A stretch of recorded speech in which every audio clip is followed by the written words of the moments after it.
நம்ம எங்கே இருக்கோம் பார்த்தீங்கன்னா பச்சைமலை அருள் வெறும் அனுசூய தேவி உடனடியாக இருந்தது அத்திரி ஈஸ்வரர் திருக்கோயில் பல்லாவரம் மலை மேலே இருக்குது.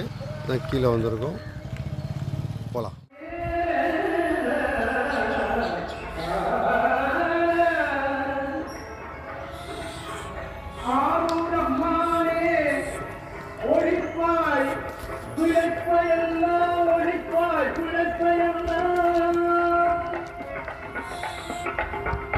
அருமணிக்கடம் பூமுலை அரம்பையரோடு அருளிப்பாடிய உரிமையில் தொழுவார். அருளிப்பாடியது உரிமையில் தொழுவார். உரிமையில்